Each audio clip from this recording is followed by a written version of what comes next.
culto ao Senhor. Momento da palavra com a pastora Marcela. Avivamento Bíblico Fazenda Rio Grande. Rua Rio da Várzea 248, esquina com Rio Passaúna, Fazenda Rio Grande, Paraná. Todas as segundas e sextas das 17 horas às 17h45. Estamos na Rádio Fazenda FM 87,9 no espaço do programa Nova Vida. Boa noite, igreja. Muito bom estar aqui. A gente teve um fim de semana, juntos hoje com alguns casais na chácara, ontem à noite, hoje de manhã. Foi um tempo bem precioso. E cheguei em casa cansada, com sono, queria dormir, consegui 20 minutos.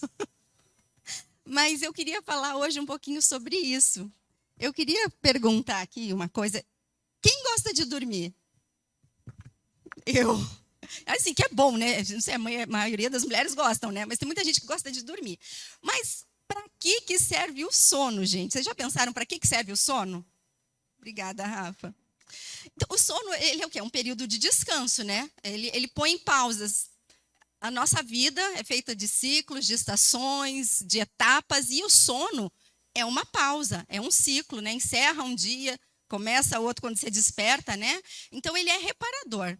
Só que também ele pode ser um sinal de problemas, né? Dormir demais. Eu sou dorminhoca, mas quando a pessoa dorme demais, ou quando a pessoa tem uma depressão, normalmente ela só quer o quê? Dormir, não quer falar com ninguém, quer dormir. Então, o sono, ele não é para fugir de problema. O sono é, na verdade, para livrar a gente de problema, né? Para a gente ficar tranquila. Eu, se não durmo, fico azeda. Mas eu quero falar, eu dei uma pesquisada aqui no sono fisiológico. O que ele faz, o que ele representa, para que ele serve, né? E aí, diz assim, qual que é a importância do sono ou a função do sono? O sono tem uma série de funções e é crucial para manter o nosso organismo funcionando de forma adequada. Assim, ele mantém o equilíbrio psíquico, emocional, metabólico e restabelece a disposição para fazer as atividades do dia a dia. Também tem grande relevância no humor, pois uma baixa qualidade de sono gera estresse e irritabilidade, viu? Não é minha culpa, gente. Logo, a pessoa que não dorme bem pode apresentar sinais de cansaço, ansiedade, falta de disposição e até mesmo nervosismo. Dormir mal e pouco durante a noite influencia a saúde e contribui para o surgimento de doenças como diabetes, alterações do sistema imunológico e problemas psicológicos. Ter um sono regulado e de qualidade gera impactos na rotina e é um assunto que merece ser considerado. Alguns sinais de que algo não está bem com o nosso sono ou que são considerados distúrbios. Depressão. Uma grande mudança nos padrões de sono é um dos sintomas mais comuns da depressão. Algumas pessoas ganham uma insônia grande, enquanto outras passam a dormir demais e a sentir uma letargia incontrolável. Lesões. Até 70% das pessoas que sofreram alguma lesão cerebral passam a apresentar distúrbios do sono. Gripes e resfriados. Quando estamos doentes, tendemos a dormir além da conta. Isso é um mecanismo de defesa do corpo, já que é durante o sono que fortalecemos a imunidade, tanto para prevenção quanto para lutar contra infecções que já temos. Paradoxalmente, quem dorme pouco tem maior probabilidade de ficar gripado. E reações medicamentosas, né? Relaxantes musculares, antialérgicos, antiherméticos, antivertiginosos são algumas das medicações que podem prejudicar temporariamente o sono e causar noites mais longas. Esse é o nosso sono comum, nosso sono fisiológico, né? E aí, estatísticas dizem que assim, a nossa expectativa de vida como brasileiros é de 73 anos. Se nós vivemos em torno de 73 anos, dizem que 1/3, né, da nossa vida a gente passa dormindo. Isso seria o quê? 24 anos dormindo, gente. Em torno de 24 anos e 3 meses dormindo, né? Se a gente tiver essa média aí de vida de 73 anos. Mas hoje eu quero falar de um outro tipo de sono. Eu quero falar de um tipo de sono espiritual. Um tipo de sono que é muito, muito, muito perigoso e que, de repente, pode levar a gente para alguns caminhos maus. Tem um sono espiritual bom, que Deus dá, mas tem um sono espiritual muito, muito ruim. E eu quero ler aqui um pouquinho o livro de Gênesis, capítulo 2, no versículo 21. Gênesis, capítulo 2, versículo 21 até o 24.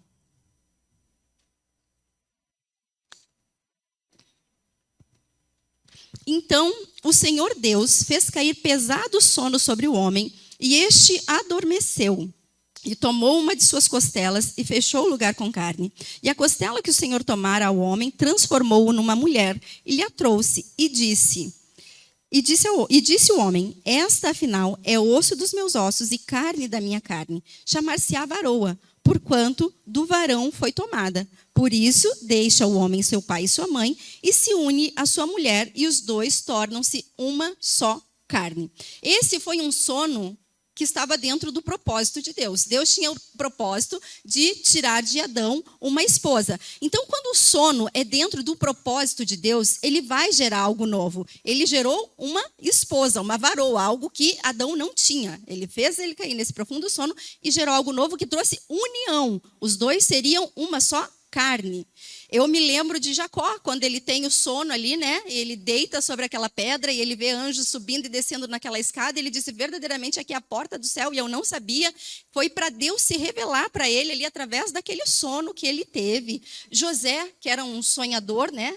Daniel, que interpretava sonhos, enfim, eram sonhos que estavam dentro do propósito de Deus. Só que eu quero falar de um outro sono aqui que não estava dentro do propósito de Deus, mas que nós, como humanos, estamos sujeitos e que às vezes a gente cai nesse sono, e esse sono aqui gerou algo muito, muito ruim. E está lá em Gênesis 9, capítulo 20. Gênesis 9, capítulo 20 diz assim: sendo Noé lavrador, passou a plantar uma vinha, e bebendo do vinho, embriagou-se e pôs-se nu dentro de sua tenda. Cã, pai de Canaã, vendo a nudez de seu pai, fê-lo saber fora a seus 2 irmãos. Então, Sem e Jafé tomaram uma capa, puseram-na sobre os próprios ombros de ambos e, andando de costas, rostos desviados, cobriram a nudez do pai sem que a vissem.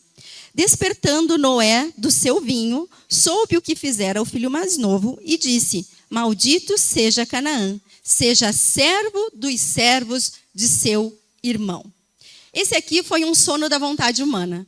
Noé plantou uma vinha, fez um vinho, tomou esse vinho, se embriagou, foi para dentro da sua tenda, dentro lá, né, digamos, dos seus aposentos, e lá ele tirou a roupa, ficou nu. A gente não sabe o que ele estava fazendo, se ele estava gritando, o que aconteceu, mas ele estava nu dentro da sua tenda. E um dos filhos, né, entrou ali e ele foi desrespeitoso de alguma maneira, porque ele foi lá e viu a nudez do pai, foi lá para fora e contou para os 2 irmãos. E os 2 irmãos, entendendo que aquilo seria desrespeitoso, pegaram uma capa, foram de costas, nem olharam, porque era muito desrespeitoso. E eles foram lá e cobriram o seu pai. E no outro dia, quando ele acordou, digamos, Noé, ele pecou, porque o tomar o vinho em si, a Bíblia não condena, mas a embriaguez, a Bíblia condena. E ele se embriagou. E diante dessa embriaguez, a gente não sabe se foi a primeira vez que ele se embriagou, se já tinha acontecido outras vezes, enfim. Mas ele pecou. Não foi, eu penso que provavelmente não foi numa maldade. Só que o filho, ele pecou na maldade, porque ele viu o pai e quis fazer algo que realmente aborreceu o pai, e foi contar, foi tirar sarro de alguém. O pai estava errado? Estava, mas estava lá dentro da tenda dele. O filho que entrou lá e foi lá fazer o que não devia, né? Foi lá cutucar. Então, esse filho, ele pecou de maneira consciente. E como consequência disso, quando Noé despertou do seu sono, o sono do seu vinho, o sono da sua carne, da sua embriaguez, da sua vontade, o que ele fez? Ele amaldiçoou o seu neto. Ele não amaldiçoou o filho. Eu entendo Noé, que foi a família que, a partir dele, foi repopulacionado, né, a terra, ele como uma árvore frutífera, e ele tinha os seus 3 filhos, né? E então ele era uma árvore, os seus filhos eram fruto, e esses frutos já tinham dado sementes, porque ele já tinha netos ali, né? Quando eles estavam na arca, eram só Noé, a sua esposa, os seus filhos e as suas noras. Ali ele já tinha netos, ele amaldiçoou a Canaã, o 4º neto. A gente vai ver aqui, ó, no Gênesis 10, 6, diz assim: os filhos de Cã era um dos filhos, né, de Noé, eram Cuxi, Misraim, Pute e Canaã, o 4º filho. Isso me lembrou da maldição que vem até a quarta geração, né? E aí, ele não amaldiçoou o fruto, mas ele amaldiçoou a semente. O quarto filho de Cã, que era seu neto. Então, esse foi um sono da carne. Foi um sono do pecado. Foi um sono muito perigoso. E o que aconteceu? Veja lá no capítulo 10, do versículo 15 ao 18, diz assim. Canaã, que era o neto de Noé, gerou a Sidom, seu primogênito, a Et, aos Jebuseus, aos Amorreus, aos Girgazeus, aos Eveus, aos Arqueus, aos Sineus, aos Arvadeus, aos Zemareus e aos Amateus. E depois espalharam-se as famílias dos cananeus.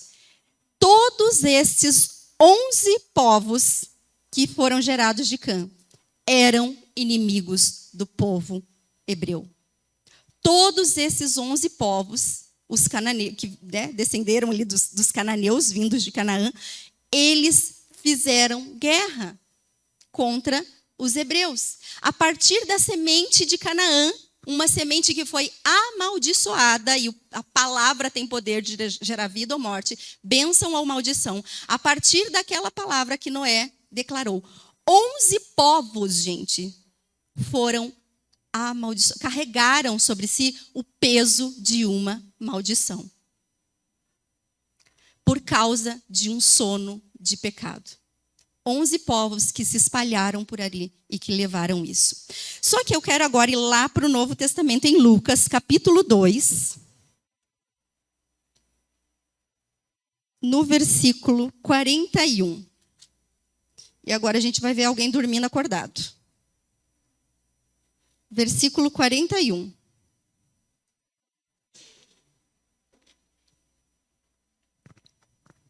Ora, anualmente iam seus pais a Jerusalém para a festa da Páscoa. Quando ele atingiu os 12 anos, subiram para Jerusalém, segundo o costume da festa. E terminados os dias da festa, ao regressarem, permaneceu o menino Jesus em Jerusalém, sem que os seus pais o soubessem. Pensando, porém, estar ele entre os companheiros de viagem, foram a caminho de um dia, e então passaram a procurá-lo entre os parentes e os conhecidos. E não o tendo encontrado, voltaram a Jerusalém à sua procura. 3 dias depois, o acharam no templo, assentado no meio dos doutores, ouvindo-os e interrogando-os. E todos os que o ouviam, muito se admiravam da sua inteligência e das suas respostas. Logo que seus pais o viram, ficaram maravilhados. E sua mãe lhe disse: Filho, por que fizeste assim conosco? Teu pai e eu estamos aflitos à tua procura. E ele lhes respondeu: Por que estavam me procurando? Não sabiam que me cumpria estar na casa do meu pai? E não compreenderam, porém, as palavras que lhe disseram. E desceu com eles para Nazaré, e era-lhes submisso. Sua mãe, porém, guardava todas estas coisas no coração. E crescia Jesus em sabedoria, estatura e graça diante de Deus. Quem aqui tem filho? Quem aqui foi viajar e esqueceu o filho por um dia lá no lugar da viagem? Difícil, né? Passou um dia e aí eles falaram, pensei, eu saio com meus amor, cadê o Kemuel? Um dia já que eu já saí lá do lugar. Cadê o Kemuel? Cadê o Asaf? Não sei, você não sabe. Você, cadê? Mãe, cadê? Não sei. Procura com os parentes, procura com os amigos, procura com o povo da igreja, ninguém sabe. Aí volta, vai ficar 3 dias. Gente, eles acharam ele no 3º dia. Gente, esse povo estava dormindo, no mínimo. Né? A gente foi lá para a chácara ontem, eles cuidaram lá das crianças, mas eu vi assim, até a Dani, né? A Ana Júlia já está uma filha criadinha, né? A Dani disse, deixa eu lá dar uma olhadinha como é que tá. Deixa eu ir lá ver como é que tá. Os pais dos pequenos toda hora, deixa eu lá dar uma olhadinha como é que tá meu filho. Gente, Jesus tinha 12 anos. Eles foram para a viagem, participaram da festa, vamos arrumar as malas, vamos para casa, vamos voltar com as nossas coisas e deixa Jesus. E depois de 24 horas que você percebe que seu filho não está? É um pouco difícil. Então tem uma coisa para a gente aprender aqui. Quando todo mundo está cuidando, ninguém está cuidando. Sabe por quê? Porque eu falo assim, O que acontece? Transferir responsabilidade é muito bom. Porque quem que gosta de assumir responsabilidade? Responsabilidade é algo que você tem que se empenhar para cumprir. Eu e o Leandro, uma vez, a gente fez um curso que é Educação de Filhos à Maneira de Deus. Mas a gente fala que é educação de pais, porque é a gente que é educado naquilo. Porque a gente vê o quanto de coisa que a gente faz errado. E aí tinha uma das dinâmicas que era sobre você delegar a responsabilidade para as crianças. Porque realmente as crianças precisam ter algumas responsabilidades de acordo com a idade, enfim. E aí tinha uma dinâmica que a gente precisava fazer, que era a dinâmica dos macacos, né? Você precisava comprar um macaquinho de pelúcia, e aí você vai estabelecer regras claras. Ó, a escova de dente não pode ficar jogada aqui. É uma regra que você estabeleceu para a criança. O pijama não pode ficar lá largado. Então, você ditou todas as regras para ela, e em vez de você ficar toda hora repetindo, filho, faz isso, filho, faz isso. Filho, guardou a escova? Guardou a escova? Guardou a escova? Quantas vezes a gente tem que falar para o filho? Bilhões de vezes. O que você vai fazer? Você pega aquele macaquinho e vai pôr lá como lembrete. Quando tem aquele macaquinho lá, ele tem que lembrar que tem uma coisa que ele precisa pôr no lugar. Por que o macaco? Porque o macaco ele gosta de ficar pulando, né? E a responsabilidade é assim. Você entrega a responsabilidade para alguém, daqui a pouco ela já pulou aqui para as tuas costas de novo. E você vai pegando. Deixa que eu faço. Ele não faz mesmo? Deixa que eu faço. Então, a gente tinha essa dinâmica de fazer isso, né? E aí a gente vê que como daqui a pouco a gente está dormindo e deixa de fazer, né? E o que acontece? Quando todo mundo cuida, ninguém cuida. E a gente faz assim, vocês oram por mim? Pastor, ora. Deixa que o pastor vai lá e visita. Deixa que não sei quem vai lá e faz. Vai para o culto vocês. Ah, vocês que resolvem. Vocês que sabem. Não é assim que a gente faz? Responsabilidade de educação das crianças é da mulher. É mentira do diabo isso. Por quê? Os pais estão perdendo o seu papel de responsabilidade de autoridade dentro de casa. E as crianças, os jovens, os adolescentes estão ficando perdidos na sua identidade. Porque quem transmite a questão da identidade para o filho não é a mãe, é o pai. Deus determinou isso. Quando Jesus foi batizado, o que ouviu-se do céu? O que Deus disse para Jesus? Este é quem? Meu filho amado em quem me comprazo. Deus declarou quem Jesus era. E aí, quando Jesus foi levado para ser tentado, o que aconteceu? Qual foi a primeira coisa que o diabo disse para ele? Se tu és o quê? O que Deus tinha dito? Tu és. E o diabo disse, se tu és. Os nossos filhos estão sendo tentados na sua identidade porque os pais estão saindo dessa figura de autoridade e de declarar a identidade e um destino. É pai quem faz isso, não é a mãe. É o pai. E por isso que tem sido tão forte isso de tirar a presença masculina, a presença dos pais de dentro de casa. E a juventude, a adolescência, as crianças, eles estão ficando perdidas. Eles não sabem mais o que eles são. Eles não sabem mais o que eles querem, porque falta o papel de pai dentro de casa. É responsabilidade do pai. Se tem um filho menino, aquele pai ali, ele vai ser um príncipe, ela vai ter que olhar com admiração e dizer assim, nossa, quando eu me casar, eu quero ter um marido como o papai. E o menino, ele tem que dizer assim, meu pai é um super-herói, o meu pai é o máximo. É assim que tem que ser. Assim você forma homens e assim você forma mulheres. E isso não tem acontecido. Então, por causa dessa mentira do diabo, a gente tem uma geração perdida de identidade, porque os pais estão lavando as mãos, estão transferindo responsabilidade. E, em contrapartida, as mães estão assumindo tudo. Isso não é papel da mãe. Não é papel da mãe. Nós temos que saber o nosso lugar. Então, além de esquecer o filho, depois disso, né? Quando todo mundo cuida, ninguém assume responsabilidade. A tua filha fez isso. Você viu lá o que tua filha fez? Vai lá e dá conta, vai lá e dá jeito. É ótimo transferir responsabilidade, gente. Mas quando você faz, até quando, né, com Paulo, como que Paulo dizia assim, ó, sigam a mim porque eu sigo a Cristo. A gente, como cristão, quer dizer assim, o quê? Não olha para mim, porque eu sou falha e eu sou pecadora. Eu sou mesmo. Mas como cristã, nós precisamos ser exemplo e dizer assim, olha para mim sim. Porque eu erro, eu peco, mas eu estou seguindo a palavra no máximo que eu consigo. Nós precisamos ser exemplos de cristão. E é por isso que o mundo não quer ser igreja como nós. Porque nós temos sido fracos e nós temos delegado responsabilidade para os outros. Joga a responsabilidade para Jesus. Olha só para Jesus. Não. Se você é cristão, você é o quê? Pequeno Cristo. Pequeno Cristo faz igual Jesus. É assim que a gente tem que ser. Você vai pecar? Vai. Vai errar? Vai. Vai falhar? Vai. Todo dia. Mas você tem que assumir a tua responsabilidade de ser um cristão. Ou nem brinca de ser cristão. Nós temos que assumir a nossa responsabilidade. E aí, eles não assumiram essa responsabilidade com o filho deles.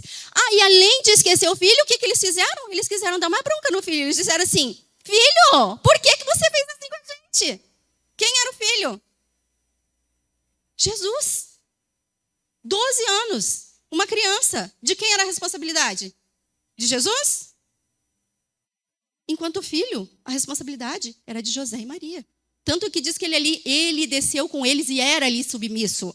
Jesus não deixou de ser submisso porque ficou lá. Foram eles que esqueceram Jesus naquele lugar. Então, Jesus era criança, só que parece que nesse caso ali a criança era os pais. Eles foram irresponsáveis. Eles quiseram terceirizar os cuidados. Eles não assumiram responsabilidade pelos seus erros e quiseram transmitir para Jesus a culpa. Foi ou não foi? Isso que eles fizeram? Quantos pais, quantos filhos, quantos cônjuges, quantas pessoas tem aqui que reclamam daquele que está na igreja? Daquele que está vindo para a igreja. Né? Porque tá, de vez em quando está aqui na igreja, mas o outro que está sempre firme lá na igreja reclama assim, por que você está... Né? O tio Vado sempre ele dá os exemplos lá, a minha esposa, ela queria dançar, ela queria ir para o louvor. Eu ficava assim, mas por que ela quer tanto estar lá? Por que ela quer tanto isso? Até que Jesus foi lá e falou com ele, não é assim? Quem está sempre dentro da igreja, o que está de fora vai reclamar, porque ele não entende. Ele não entende que você ama estar aqui, que você precisa estar aqui. Que Jesus te encontrou e que você encontrou Jesus e vai ficar te criticando. Eles disseram, por que você fez assim conosco? E Jesus disse o que para eles? Ele disse assim, ei, vocês não sabiam que eu devia estar aqui? Vocês não entenderam ainda? Vocês não entenderam meu chamado ainda? É isso que Jesus disse. Vocês não entenderam que eu preciso estar aqui? Eles, por que me procuravam? Não sabias que cumpria estar na casa do meu pai? Quem está na igreja está na casa do pai e está fazendo a vontade do pai. Cuida da vontade do pai. Nem tenta competir, nem tenta reclamar, nem tenta não entender. Tenta dizer assim, eu também quero ir para lá para ver o que acontece lá. Se insere e não tenta excluir o outro. E aí, diz ali que ele crescia em sabedoria, estatura e graça diante de Deus em primeiro lugar e dos homens. Quem está na casa do Pai, cresce. Quem está na igreja, cresce. Olha para a tua vida lá atrás e vê se você não cresceu. Se você tem permanecido na igreja, é impossível você não crescer. É impossível. Eu não digo vir à igreja, eu digo estar na igreja, estar na presença do Pai, ser um pequeno cristão, assumir as tuas responsabilidades sem querer terceirizar, sem ser irresponsável. Jesus disse, eu deveria estar aqui. Vocês não entenderam? Vocês não perceberam? Como que os pais dormiram aquela noite sem dar conta que o Jesus tinha sumido, gente? A gente acorda de madrugada, vai lá cobrir o filho, é ou não é? Vai lá ver, quando é pequeno, vai lá ver se está respirando. Está no inverno, está frio, vamos lá ver como é que está. Está tossindo, às vezes você levanta de madrugada, vai levar um remedinho. Como é que passa 24 horas, você não viu que o teu filho não está ali? Como que eles estavam sem perceber? Eles estavam dormindo acordados. E só no terceiro dia acharam e ainda quiseram dar bronca naquele que estava fazendo algo certo. Quantas vezes nós agimos dessa forma? Eu quero ler mais um texto, está lá em Jonas, capítulo 1.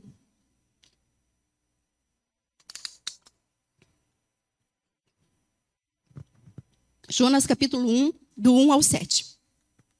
Veio a palavra do Senhor a Jonas, filho de Amitai, dizendo, dispõe-te e vai-te à grande cidade de Nínive e clama contra ela, porque a sua malícia subiu até mim. Jonas se dispôs, mas para fugir da presença do Senhor para Tarsis. E tendo descido a Jope, achou um navio que ia para Tarsis. Pagou, pois, a sua passagem e embarcou nele para ir com eles para Tarsis, para longe da presença do Senhor. Mas o Senhor lançou sobre o mar um forte vento e fez-se no mar uma grande tempestade, e o navio estava a ponto de se despedaçar.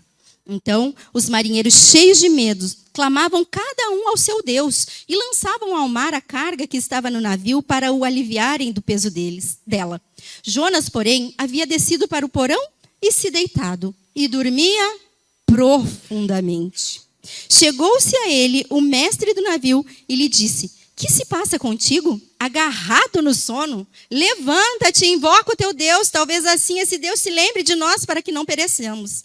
E diziam uns aos outros: vinde e lancemos sortes, para que saibamos qual a causa por causa de quem nos veio este mal. E lançaram sortes, e a sorte caiu sobre Jonas. Gente, como que Jonas dormiu no meio dessa tempestade? Eu fico imaginando a tempestade. É semana de chuva, né?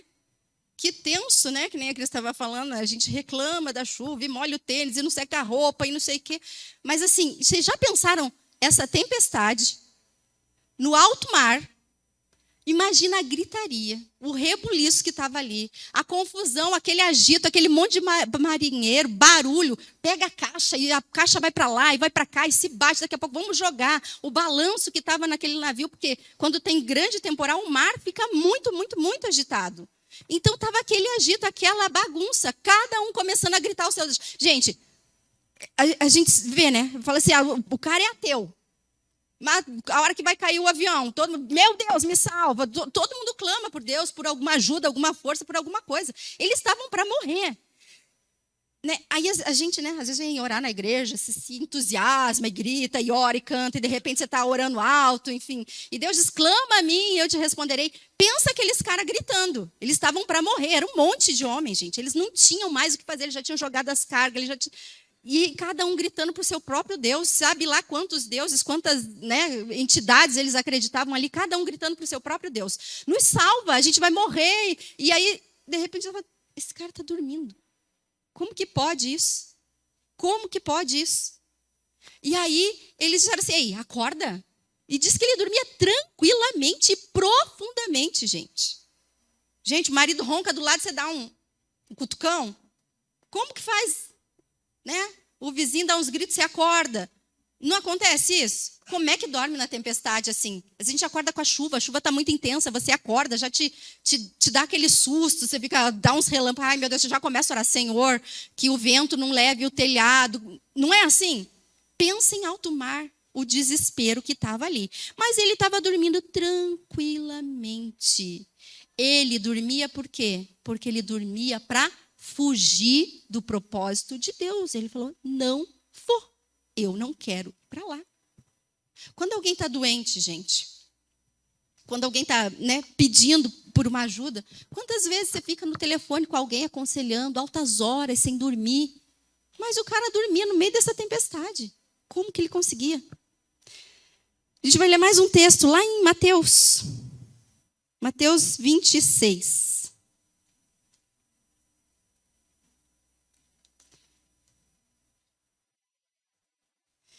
Mateus 26, a partir do 36.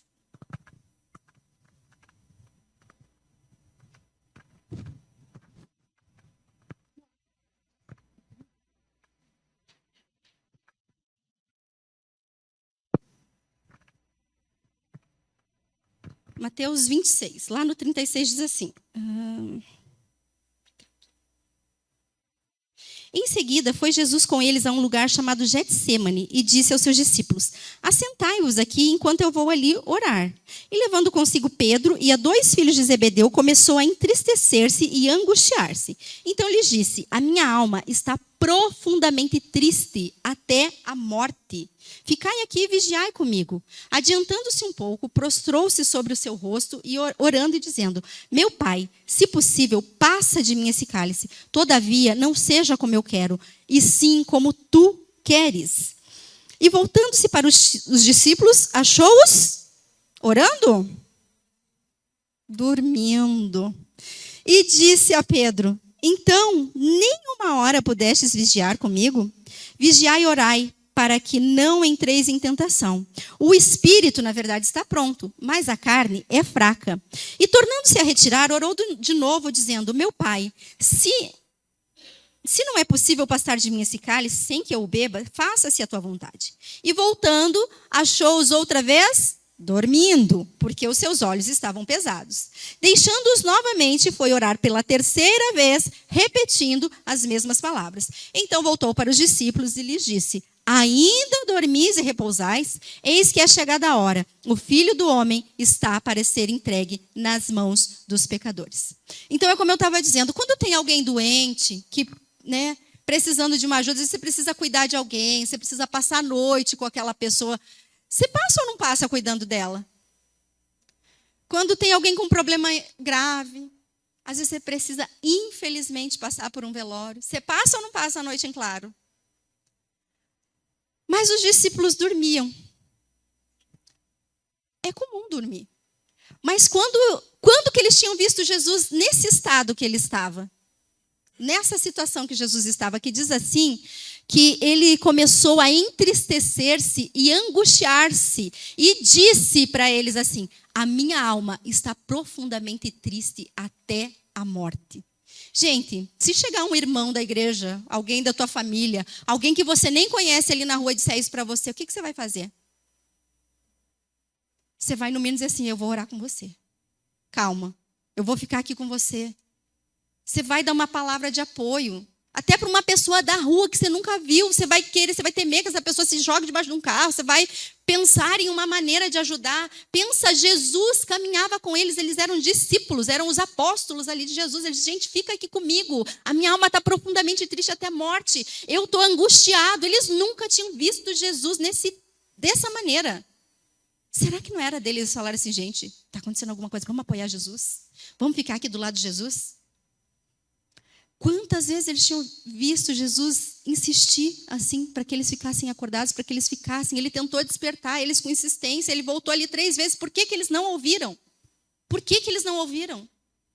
Por que eles não se importaram no estado que Jesus estava? Que discípulos maravilhosos Jesus tinha ali do seu lado, né? Tanto que eles dizem: Pedro, quando você se converter, né? Só que eu quero perguntar: mas e nós?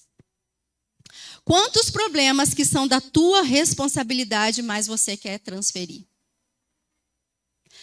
Quantas tempestades estão acontecendo do seu lado, talvez dentro da tua casa? Você está lá em alto mar, dentro do barquinho. Tem um monte de gente ali gritando, desesperado do teu lado, pedindo socorro, gritando para falsos deuses, orando, clamando, tentando de tudo, jogando suas cargas, tentando de tudo para acalmar a tempestade. E você e eu estamos lá, deitados eternamente, em berço esplêndido, igual Jonas, dormindo sossegadamente, em sono profundo. Quantas vezes você se negou de estender a mão para ajudar alguém que estava numa tempestade? Alguém que estava com a alma desesperada até a morte. O que você tem feito pelo outro? E o que você tem feito por você mesmo? João 9,4 diz assim: convém que eu faça as obras daquele que me enviou enquanto é dia. A noite vem quando ninguém pode trabalhar. Ontem eu estava vendo um vídeo curto. E por isso eu te pergunto: o que você está fazendo pelo outro? E o que você está fazendo por você? Porque a gente acha que a gente não tem responsabilidade em muitas coisas. Por exemplo, nós somos um país, que tem um sistema de governo e que, eu concorde com ele ou não, eu sou regido e guiado pelas leis desse sistema de governo, correto? Então, goste eu ou não, isso vai fazer parte da minha vida e do meu dia a dia. E ontem eu estava vendo um vídeo e eu comentei com o Leandro. E lá nesse vídeo estava falando sobre o Canadá. Que no Canadá foi liberado o uso de drogas, assim, êxtase, cocaína e outros tipos de droga. Liberado. É lei, pode usar e não existe mais problema no Canadá. E aí, além disso, dessa liberdade que já se tem lá, Eu não sabia, mas já há algum tempo atrás, o que eles liberaram? Eu sei que tem crianças aqui, mas eu vou falar, porque é nossa responsabilidade. O que acontece? Eles liberaram sexo entre humanos e animais. É permitido, sem problema algum. Por quê? Porque existe um tipo de governo lá, das trevas, demoníaco, que foi se infiltrando de pouquinho em pouquinho, de pouquinho em pouquinho. E as pessoas foram permitindo. E no Brasil a mesma coisa. Nós estamos num tempo de resgate. Ou a gente toma a nossa responsabilidade e faz alguma coisa. Diz, na minha casa não, eu não quero isso, eu não aceito isso, eu não aceito que na escola... O Leandro me falou de uma cidade aqui, se não me engano, Juiz de Fora, que você não pode colocar na certidão de nascimento o sexo do seu filho. Fica lá para o futuro a definir. Você não pode colocar se ele é menino ou menina. Já tem aqui no Brasil isso. Qual é a tua responsabilidade? Votar direito. Eu não estou falando para você votar em uma pessoa. Eu estou falando para você votar em uma ideia e em um princípio. Eu vou votar em quem defende um princípio que vai de acordo com o que é mais parecido com aquilo que eu acho que é correto. É a minha responsabilidade. Posso perder? Posso. Se perder, vou ser regida pelas outras leis e cada vez mais a coisa vai apertar. Mas você tem uma responsabilidade. São os teus filhos, são os teus netos. Vai melhorar? Não muito, gente. Nós estamos indo para os tempos do fim, cada vez vai ser pior. Nos tempos de Noé, eles comiam, bebiam, se davam em casamento e faziam o que queriam. Não está ainda igual nos tempos de Noé, porque quando chegou naquela época, Deus falou, vou acabar com isso, porque não dá mais. Mas nós estamos caminhando para isso ou não estamos? Qual é a sua responsabilidade? Vote direito. Porque nós estamos indo cada dia para tempos piores. Então, o que você está fazendo por você? O que você está fazendo por sua família? O que você está fazendo pelo outro? Você fala, não tenho responsabilidade, não. Os jovens estão se cortando, mas é problema daquela família lá. É problema deles. É a mãe que não cuidou. É não sei quem que não sei o quê. Qual é a tua responsabilidade enquanto cristão? Você está dormindo? Você não está vendo ao teu redor o que está acontecendo? Você não pode se levantar algumas madrugadas e dizer assim, Senhor, eu vou me levantar para orar por esta geração. Eu vou me levantar de madrugada para orar pelos jovens, pelos adolescentes, pelas crianças que estão sendo abusadas. Quantos países no mundo querem liberar a pedofilia? E o Brasil também. Tem muitos pensamentos nesse sentido, mas a gente acha que a gente pode viver num céu de brigadeiro e que está tudo certo. Que a gente vive aqui na igreja e a gente vai ser protegido. Não. O inferno, ele milita contra a igreja. As portas do inferno não prevalecerão contra a igreja. Mas, se nós não formos verdadeiramente cristãos e firmes, cada dia mais vai apertar. Cada dia mais o negócio vai ficar difícil. E Jesus pergunta para nós, para mim, para você, para cada um de nós. Nem por um tempo vocês podem vigiar comigo? Nem uma oração vocês podem fazer comigo? E nenhum louvor você pode prestar de todo o teu coração, entregar tua mente, tua alma, teu espírito, dizer, Senhor, eu fecho os meus olhos, eu quero nesse momento, sou eu e o Senhor. Nem por um momento. Nem por um louvor. Nós precisamos, nós dependemos de Jesus. Por quê? Jesus nos pergunta, por que vocês estão dormindo a essas horas? Tem uma tempestade aí fora e ela quer destruir tudo ao redor. E eu quero te dizer uma coisa muito importante. Muitas vezes, essa tempestade ali, ó. Vamos voltar lá para Jonas? Cadê? Mas o Senhor lançou sobre o mar um forte vento e fez-se uma grande tempestade. Quem mandou essa tempestade? O diabo? Quem? Muitas tempestades são para nos despertar. Muitas tempestades são para nos acordar, porque nós estamos dormindo. Para dizer assim, ó, ei, se ajusta. Tem um caminho para você cumprir, tem um propósito, tem algo que eu planejei, acorda. Por que você está dormindo? E aí Jesus envia uma tempestade. Quantas vezes Deus falou? Quantas vezes Ele chamou e a gente não obedeceu? Quantas vezes nós fugimos? Hoje de manhã nós estávamos lá ouvindo um testemunho e ele disse assim, já quando eu sofri aquele assalto, né? Sofreu um assalto, ele disse assim, era Deus me chamando naquele momento, mas eu não ouvi. Precisei passar por mais um acidente, fiquei paralítico para eu conhecer e me render a Jesus. Quantas vezes nós fugimos de Deus? Ele te mandou ir para o caminho, você vai e deita no outro e dorme sossegadamente. Tranquilamente. E fala assim, não é comigo, eu não estou ouvindo isso, eu não estou ouvindo. Aí ele manda uma tempestade. Aí essa tempestade faz um rebuliço ali, ele desesperou todo mundo ao redor. Desesperou os marinheiros para que eles fizessem algo, já que a voz de Deus não foi suficiente. Deus falou claramente com Jonas, não foi suficiente. Deus fala com a gente e muitas vezes não é suficiente. Aí ele faz o quê? Manda uma tempestade. Aí a tempestade desespera, desestrutura todo mundo ao teu redor. E você continua lá dormindo, né? Daí vem o mar revolto, vem a tempestade, não dá jeito, vem o barulho da carga sendo jogada fora e não dá conta, vem a gritaria das orações e não resolve, até que os incrédulos façam assim, ei, acorda e chama o teu Deus para ver se ele te escuta. Às vezes Deus vai te chacoalhar, gente. Porque ele fala assim, não dá conta. Você não pega teu filho, às vezes assim, gente, ele vai te transferir, uma hora você pega assim, filho! Você não faz assim, vocês nunca fizeram? Eu já. Gente, porque ele não... Aí Deus precisa fazer isso, ou chama os incrédulos, vão lá e chacoalha esse cara, porque ele está dormindo, não pode ser. Não pode ser.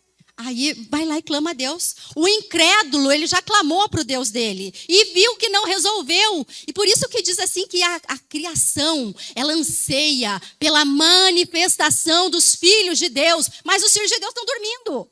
E eles estão clamando. Eles estão dizendo assim, ei, acorda e chama o teu Deus. O teu Deus deve ter uma saída. O teu Deus deve ter uma solução, porque o meu não resolve.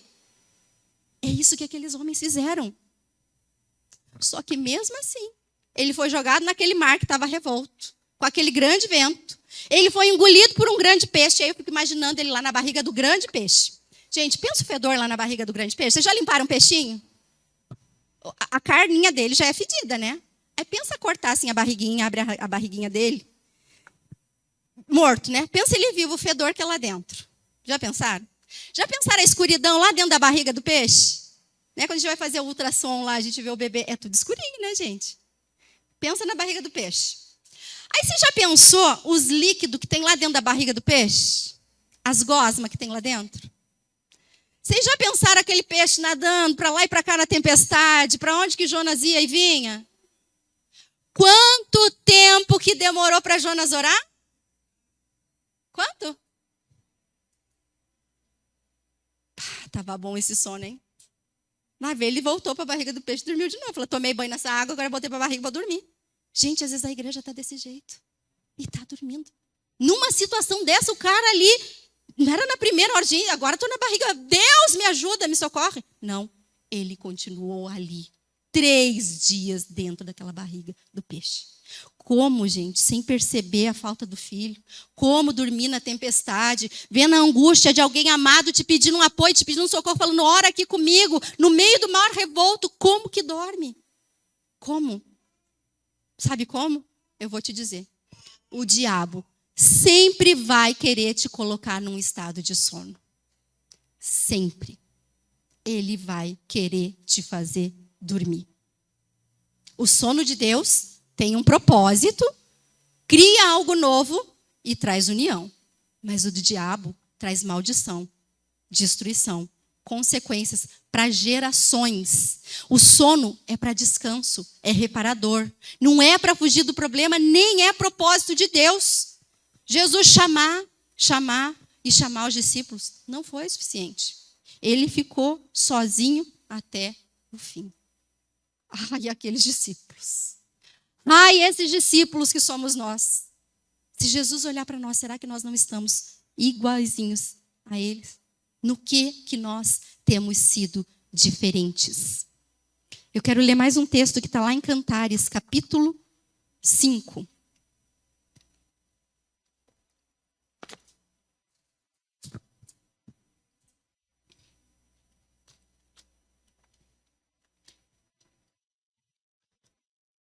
Cantares, capítulo 5, versículo 2. A noiva, né? A esposa, a amada, ela diz assim: eu dormia, mas o meu coração velava. Eis a voz do meu amado que está batendo. Abre-me a porta, minha irmã, querida minha, pomba minha, imaculada minha, porque a minha cabeça está cheia de orvalho e os meus cabelos de gotas da noite. E aí ela diz assim: eu já despi a minha túnica, hei de vesti-la outra vez? Eu já lavei os meus pés, tornarei a sujá-los. O meu amado meteu a mão na porta por uma fresta, e o meu coração se comoveu de amor por ele. Levantei-me para abrir ao meu amado. As minhas mãos destilavam mirra, e os meus dedos mirra preciosa sobre a maçaneta do ferrolho. Abri ao meu amado, mas ele já se retirara e tinha ido embora. E a minha alma se derreteu quando antes ele me falou. Busquei-o e não o achei. Chamei-o e ele não respondeu. Encontraram-me os guardas que rondavam a cidade, pela cidade, e espancaram-me, e feriram-me, e tiraram-me o manto, os guardas dos muros.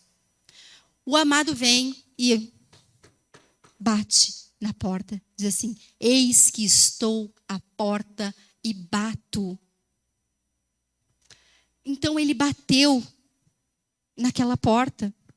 Ela diz assim que ela estava dormindo, mas o coração velava.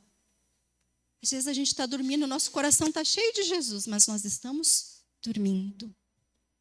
E aí ele diz assim: eu estou aqui no orvalho, eu estou aqui na chuva, eu desejo estar com você, eu quero ter tempo com você. Jesus nos acorda às vezes, Jesus para e quer falar conosco, e a gente fala assim: puxa vida, agora, Jesus, eu tenho isso para não dar tempo agora, né? Uma noite, eu já tirei aqui a minha túnica, estou de camisola, estou de pijama, como é que é? Pijama que o pastor falou?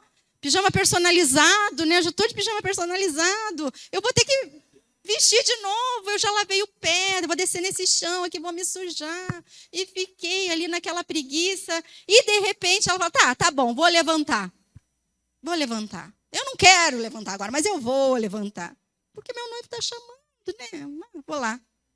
Só que quando ela levantou, o noivo não estava mais lá. Nós não podemos hesitar e perder o momento. Jesus diz para a gente: acorda, levanta, desperta. Não é hora de dormir. Não é hora de dormir. O noivo tem nos chamado. Quantas vezes nós temos parado para estar com ele? Talvez lá na sua casa, no meio do dia, você pode parar. Essa semana eu estava lá ouvindo um louvor tão maravilhoso. Eu acho que eu ouvi 80 vezes naquele dia, mais ou menos. E eu estava lá arrumando banheiro, depois passar aspirador e ouvindo aquele louvor. E daqui a pouco, sabe, foi queimando o meu coração. E eu fiquei de joelhos ali naquele lugar que eu estava. E eu comecei a orar e agradecer a Deus como Ele tem sido bom. Mas a gente fala assim, eu, né, que tenho mania de ficar limpando a casa. Eu falo assim: puxa, mas eu tenho isso para fazer, daqui a pouco as crianças chegam, daqui a pouco... Sabe, se a gente não parar aquele momento, vai passar. Vai passar. E Jesus está dizendo: vai passar esse momento, eu quero estar com vocês agora. Por que você não para as outras coisas? Eu estou batendo a porta, eu estou te chamando, eu quero que você esteja comigo, eu quero que você faça algo por mim. E ela não foi, e ele já tinha ido, e aí o coração dela se agitou. O coração dela se agitou. E aí ele diz que ela procurou, mas ele não respondeu. Não dava mais tempo. Existe um momento que não vai mais dar tempo, gente. E está chegando. Cada dia é mais próximo, cada dia está mais próximo. Uma hora não vai dar mais tempo. E ela diz: e eu busquei e não achei, e eu chamei e ele não respondeu, mas me encontraram os guardas da cidade e eles me espancaram. Isso também traz uma reflexão do fim. Gente, quando o Espírito Santo for tirado, quando a noiva, a igreja for levada, aqui só vai sobrar podridão. Quem ficar vai ser espancado por Satanás e seus demônios, literalmente. E não vai ter fim. Não vai ter fim. Jesus está dizendo: acorda, desperta, enquanto há tempo. Enquanto há tempo. Mateus 25. Estamos quase já partindo para o fim. Lá no versículo 1.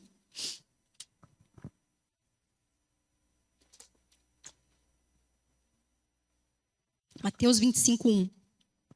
Diz assim: então, o reino dos céus será semelhante a 10 virgens, que tomando as suas lâmpadas, saíram encontrar-se com o noivo. 5 delas eram insensatas e 5 prudentes. As insensatas, ao tomarem as suas lâmpadas, não levaram azeite consigo. No entanto, as prudentes, além das lâmpadas, levaram azeite nas vasilhas. E tardando o noivo, foram todas tomadas de sono e adormeceram. Mas à meia-noite ouviu-se um grito: eis o noivo sair ao seu encontro.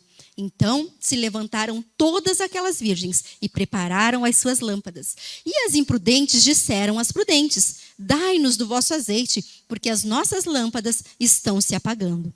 Mas as prudentes responderam: não, para que não nos falte a nós e a vós outras. Ide antes aos que vendem e comprai-o. E saindo elas para comprar, chegou o noivo, e as que estavam preparadas entraram com ele para as bodas, e fechou-se a porta. Mais tarde, chegaram as virgens imprudentes, clamando: Senhor, Senhor, abre-nos a porta. Mas ele respondeu: em verdade vos digo que não vos conheço. Vigiai, porque não sabeis nem o dia e nem a hora. E aqui eu entendo que dormir não é o problema. As 10 virgens dormiram. Não diz ali que... E tardando o noivo, né, na concepção dela, foi ficando tarde, foram tomadas de sono e adormeceram. Dormir não é o problema. As 10 estavam dormindo quando ele chegou. Porém, 5 delas estavam preparadas, porque elas fizeram tudo o que precisava ser feito enquanto estavam acordadas. Você pode dormir, só que você pode dormir na hora certa. Você pode dormir deixando tudo preparado. Existe uma outra passagem que diz assim, né, um homem tinha suas riquezas e aí ele diz assim: eu vou aumentar o meu celeiro porque eu vou pôr mais coisas, eu tenho mais riquezas para colocar, então eu vou construir um celeiro maior. E aí chega aquele homem e diz assim: louco, hoje te pedirão a tua alma. E o que você tem preparado? Você não sabe o dia e nem a hora. Nós precisamos preparar o nosso espírito, a nossa alma, o nosso corpo, enquanto estamos acordados, enquanto é hora de vigiai. Vigiar não é dormir, vigia, é hora de vigiar, de se preparar. Presta atenção se tem tempestade ao teu redor. E se tivesse, essa tempestade vem da parte de Deus para te ajustar, para te colocar no lugar que Ele quer, para te colocar no alvo, no foco. Ainda há tempo de se preparar. Ainda tem tempo. Você não pode estar dormindo. O sobrenatural, o espiritual, ele é muito, muito, muito, muito mais real do que você vê. Muito mais real do que você pode imaginar. Se você está dormindo para esse mundo, pede para Jesus te acordar. Diz assim: Deus, eu estou percebendo que eu estou dormindo, me acorda. Igual Eliseu orou para que os olhos do seu moço fossem abertos, porque ele não via a parte espiritual. E às vezes nós estamos dormindo e nós não vemos nem o natural e nem o espiritual. Pede para Deus te acordar, para que você possa ver. E aí, vendo, você vai crer. Porque Deus é espírito. Deus é sobrenatural. Ele não dorme. O guarda de Israel não dorme. Pede para ele te acordar. Diz assim: Deus, me acorda. Eu estou dormindo, eu estou nesse sono aqui de acomodação, eu estou quase um parasita. Nós precisamos acordar, porque o noivo vem. E precisamos estar com tudo preparado. Por que nós acordamos e lutamos e trabalhamos e batalhamos para conquistar as coisas daqui? É ou não é? Você se prepara todos os dias para conquistar as coisas daqui. Sejam as essenciais e as nem tão essenciais assim. É ou não é? Você levanta para ir trabalhar, para conquistar um carro, para comprar um remédio, para fazer uma faculdade, uma viagem, para fechar um negócio. Você levanta e trabalha para isso. Você acorda todos os dias, você desperta e você batalha, e você fala: eu vou conquistar, eu preciso me levantar, eu preciso disso, eu preciso daquilo para minha família. E você vai e se prepara e faz e conquista e consegue. Por que nós não acordamos para conquistar aquilo que é eterno? Por que nós não acordamos para conquistar aquilo que é verdadeiramente o que tem valor? É hora de nós sairmos desse sono de apatia, de comodismo, de abatimento, de conformismo. É hora de nós despertarmos. E às vezes a gente precisa passar por situações para que realmente os nossos olhos se abram, para que a gente aprenda de Deus. Às vezes Deus vai precisar pôr você naquela tempestade para que você realmente veja que você precisa tomar rumo na tua vida. Que você precisa endireitar. Jesus diz que assim, ó, ele vai colocar o quê? Um prumo. E prumo serve para quê? Para ver se aquela construção foi bem edificada, se ela está alinhada, se ela está na direção certa, se ele não está meio assim, meio para lá, meio para cá. Deus não vai levar ninguém meio para lá, meio para cá. Não que nós estaremos perfeitos, mas nós precisamos estar no prumo de Deus. E estar no prumo é viver debaixo da palavra, ainda que a gente não consiga fazer tudo aquilo que a palavra diz. Mas o sangue de Jesus é aquele que nos justifica e nos leva além.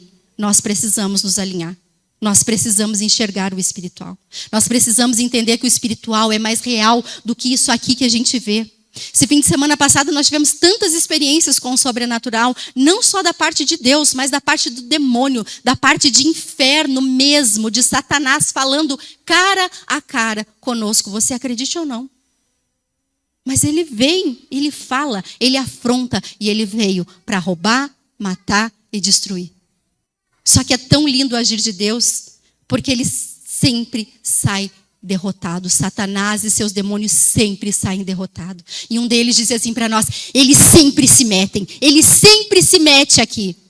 Por quê? Porque Jesus quer salvar. Ele veio para redimir aqueles que estavam perdidos, veio para salvar os que estavam presos. Ele veio para nos libertar, para nos tirar do cativeiro. Ele disse, eu dei a minha vida, o meu sangue é precioso para te comprar, para te lavar, para te redimir, para te acordar, para te levar para o céu, para te tirar desse sono de morte, dessa apatia, desse comodismo. Essa é a palavra que Deus tem para nós hoje. Desperta tu que dormes, levanta-te entre os mortos e Cristo te iluminará. Essa é a palavra de Deus. Levanta. Você está dormindo? Pede para Jesus, me acorda, Espírito Santo, me acorda, Jesus, me desperta. Fala comigo, me mostra o reino espiritual, me dá experiências. Deus, abre os céus sobre nós. A palavra diz assim, se fendesses os céus e descesse sobre nós, venha e nos visite com a manifestação da tua glória. Quem tem desejado por isso ardentemente? Quando você vem aos cultos, você se prepara para dizer assim, Senhor, rasga os céus sobre essa igreja, venha e nos visita, traz a tua bênção, traz a tua cura, quebra os grilhões, as cadeias. Você tem orado por aqueles que estão aprisionados. Talvez é dentro da tua casa, é dentro do teu lar, está a tempestade lá. E o que você tem feito por você e pelos outros? Ou você está dormindo? Essa noite, Deus te chama para acordar e para entender que Jesus tem muito mais dele para nós. Quando nós caminhamos em Jesus, gente, nós não somos poderosos. Nós não somos poderosos, mas Deus diz que Ele nos faz mais do que vencedores, que Ele nos faz poderosos, que Ele nos faz andar altaneiramente, Ele nos fez assentar em altos lugares, nos fez assentar com Cristo nas regiões celestiais. Você tem noção do que é isso? Se assentar com aquele que morreu e venceu e que o seu nome está acima de todo nome.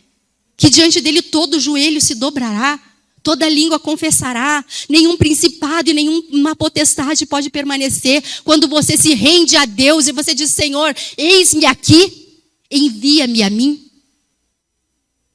Nós precisamos acordar da nossa apatia e parar de transferir responsabilidade. A tua salvação não é minha responsabilidade. A tua salvação não é responsabilidade de Jesus, porque Ele já cumpriu e disse está consumado. A tua salvação é tua responsabilidade. Então nós precisamos acordar e dizer, Senhor, verdadeiramente eu quero que o Senhor me desperte. Me desperte. E quando nós caminhamos em Jesus, Salmos 3:5 diz assim, eu deito-me e pego no sono porque o Senhor me sustenta, Ele nos sustenta a cada dia. Salmos 4:8 diz, em paz me deito e logo pego no sono porque o Senhor me faz repousar seguro. Está a tempestade lá fora, mas o Senhor te faz repousar seguro. Salmos 127:2 diz assim, inútil vos será levantar de madrugada, repousar tarde, comer o pão que penosamente granjeaste, pois aos seus amados Ele dá até enquanto dormem. Quando te deitares, não temerás, deitar-te-ás e o teu sono será suave. Provérbios 3, 25.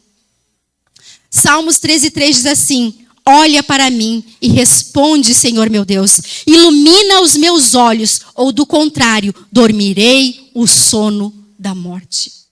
O Senhor tem vida para nós. E vida em abundância. Vida eterna. Vida de vitória. Mas quem dorme não alcança. Quem dorme não conquista. Então, se talvez a tua vida tenha estado nesse estado de mornidão, e acontece, viu? Nós passamos por fases, nós passamos por períodos em que nós nos cansamos, em que nós desanimamos, em que nós nos abatemos, em que nós queremos dormir, mas o Senhor está sempre disponível para te levantar deste lugar. Ele diz: clama a mim e responder-te-ei. Quando você clama ao Senhor por socorro, Ele está ali. Ele é socorro bem presente na hora da angústia. Assuma as tuas responsabilidades. Jesus vem buscar uma igreja madura. E como o pastor Sivonei dizia hoje de manhã, casamento é para adulto. Então nós precisamos ser cristãos maduros. Precisamos crescer como Jesus. Quem está na presença de Deus cresce em graça, sabedoria e conhecimento, diante primeiro de Deus e depois dos homens. Eu espero que essa palavra tenha sacudido o teu interior, porque a mim tem sacudido nestes dias. E cada vez mais eu tenho desejado que Jesus me desperte, que Jesus me acorde. E eu sei que grandes coisas Ele pode fazer através de cada um de nós, quando nós nos disponibilizamos e dizemos, assim como Isaías disse: eis-me aqui, envia-me a mim, me desperta, eu estou disponível. O Senhor nos escolheu antes de sermos gerados. E tem um destino e um propósito. O sono de Deus é para construir, é para edificar, é para trazer paz, é para união, é para trazer bênção. Mas se você tem dormido um sono que não vem da parte do Senhor, que talvez seja da tua alma, da tua carne, do teu pecado ou do diabo, clama ao Senhor e Ele vai te despertar. Amém? Eu quero te convidar nessa noite para que você realmente faça um pacto com Deus. Mas o Senhor diz assim que não é para a gente fazer pacto de tolo, que não é para a gente votar e não cumprir. Aquilo que a gente falar, seja a tua palavra sim, sim e não, não. E o que passar disso vem do maligno. Que quando você se levantar, se você sente que você tem andado em tantas áreas dessa vida, da sua vida, nesse sono de morte, de apatia, de comodismo, de relaxo, de preguiça, de sonolência mesmo. Talvez um espírito maligno tenha te feito dormir. E não deixa você abrir os seus olhos. Quando você se levantar, se levante mesmo como quem salta da cama para uma nova vida. Se levante dessa cadeira com autoridade no nome de Jesus, dizendo assim: Senhor, o Senhor é o guarda de Israel e o Senhor não dorme. E o Senhor me chamou para grandes coisas. E o Senhor me chamou para caminhar. O Senhor me chamou para fazer. E o Senhor disse que o Senhor não dorme. Que o Senhor trabalha. E que nós devemos trabalhar enquanto é dia, enquanto é tempo. E se você precisa sair desse sono de morte e pedir que Cristo te ilumine, se levante dessa cadeira, mas realmente votando, falando assim: Senhor, eu me sinto nesse lugar e eu preciso ser despertada para um sono de vida, para um sono de paz, para um sono no Senhor. Em nome de Jesus. Amém? Se levante. Se você quiser acordar do teu sono. Se você acha que você precisa acordar desse teu sono. Ou se você se sente que está dormindo. Pede para Jesus. Como Ele disse: clama a mim e responder-te-ei. Pai, em nome de Jesus, nós queremos nessa noite, Senhor, clamar para que essa palavra, Senhor, que é viva, que é eficaz, que ela é cortante, Senhor, que ela produz vida, que ela chega lá na divisão, Senhor, de juntas, de medulas, de alma e de espírito, Senhor. Que essa palavra faça um rebuliço no nosso interior, que essa palavra nos desperte para a vida que está em Ti, Pai. Nos tira, Senhor, dessa apatia, desse comodismo, dessa preguiça espiritual, Senhor, desse lugar onde às vezes nós ficamos ali, Senhor, como sanguessugas, esperando receber, enquanto nós estamos confortavelmente deitados em meio a tempestades, Deus. Em nome de Jesus, Pai, quando nós queremos transferir responsabilidades e jogamos até para o Senhor a responsabilidade, Deus, de que o Senhor não faz, de que não aconteceu. Mas o Senhor já disse, o Senhor já declarou, está consumado.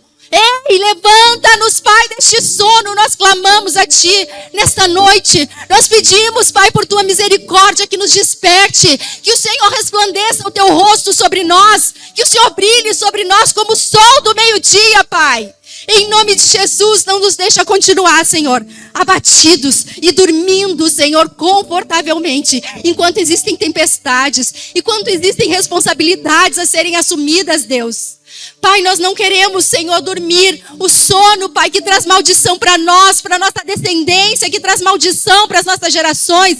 Mas nós queremos dormir, Senhor, abençoados pelo Senhor, porque o Senhor é o guarda de Israel, aquele que não dorme, aquele que não se cansa, aquele que vela por nós, aquele que dá a seus amados até enquanto dorme. Nós queremos descansar no Senhor, sabendo, Deus, que o Senhor tem um futuro para nós, sabendo que o Senhor foi nos preparar a morada, mas que nós precisamos trabalhar enquanto é dia, trabalhar nesse tempo para alcançar este lugar, Pai.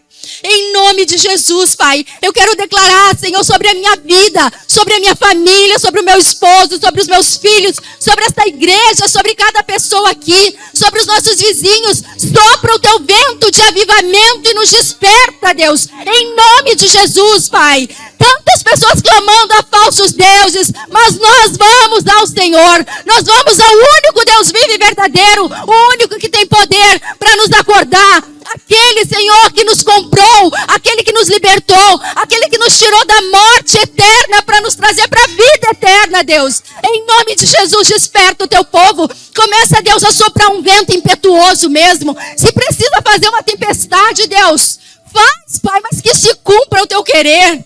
Deus, e que nós sejamos um pouquinho mais sábios do que o Jonas, Pai. Que não precisemos passar por 3 noites, Senhor, na barriga de um peixe para então clamar ao Senhor. É tempo de clamar, Deus, nós queremos clamar hoje, nós queremos clamar agora, nos desperta.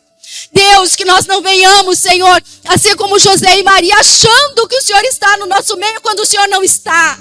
Deus, nós queremos compreender, Senhor. Se porventura, Deus, existe algum de nós aqui, Senhor, que não tem percebido que o Senhor não está, Deus, na nossa casa, na nossa vida, na nossa família. Deus, esse é o momento de abrir os nossos olhos, nos tirar desse sono. Em nome de Jesus, que possamos buscar a Tua presença na casa do Pai. O Senhor está na casa do Pai e é ali que nós vamos Te encontrar, Deus. Que nós possamos nos levantar, Senhor, e Te encontrar, Pai. Em nome de Jesus, Pai, em nome de Jesus. Nos desperta, desperta essa igreja, Pai. Sopra um vento, Senhor, de avivamento nesse lugar. Converte corações, quebra maldições nesse lugar. Derrama o Teu sangue que purifica, que nos leva a um novo nível na Tua presença. Deus, comece a trazer, Senhor, uma inquietação dentro dos nossos lares. Começa, Senhor, a despertar pessoas para orar. Começa a despertar, Senhor, pessoas em jejum. Começa, Senhor, a quebrantar corações que estão apáticos, corações de pedra, corações endurecidos, em nome de Jesus, Pai. Nos tira desse lugar de conformismo, das coisas como elas são, das coisas onde elas estão, em nome de Jesus, Pai. Traz essa inconformidade, Senhor, a cada coração. Toca no coração de mulheres, de mães aqui nesse lugar, Pai. Para que se levante para orar, para jejuar, para dobrar os joelhos sobre os seus filhos. Para profetizar, Senhor, palavras de vida. Palavras, Senhor, de vida eterna, em nome de Jesus. Desperta paz nesse lugar, Senhor. Homens, desperta sacerdotes. Desperta os jovens, as crianças, Pai, desde os pequeninos, Pai. A Tua palavra diz, Senhor, que da boca dos pequeninos flui, Senhor, a perfeita adoração. Começa a tocar essas crianças, Pai. Pequenininhos desde o ventre, Deus. É o Senhor quem dá a vida, é o Senhor quem forma, é o Senhor quem faz lá no ventre, Pai. Desde o ventre nós queremos pedir que o Senhor comece, Senhor, a possuir essas crianças com Teu Espírito, Deus. Em nome de Jesus, guarda cada mente, guarda cada coração. Livra, Senhor, do poder das trevas que tem agido na mente, que tem cauterizado, Pai. Nos dê sabedoria para enfrentar esses dias maus que temos vivido, Pai. E que não venhamos, Senhor, que não venhamos a deitar sossegadamente, Deus. E dormir, Senhor, esse sono de morte, Pai. Traz, Senhor, essa inquietação santa, Deus. Começa, Senhor, a fazer um mover sobrenatural que só o Senhor faz. E acorda, Deus. Acorda-nos, Pai. É o que nós Te pedimos. Em nome de Jesus. Amém. Amém. 2022 um novo tempo, todos os domingos culto ao Senhor. Avivamento Bíblico Fazenda Rio Grande. Rua Rio da Várzea 248, esquina com Rio Passaúna, Fazenda Rio Grande, Paraná. Todas as segundas e sextas das 17 horas às 17h45. Estamos na Rádio Fazenda FM 87,9 no espaço do programa Nova Vida.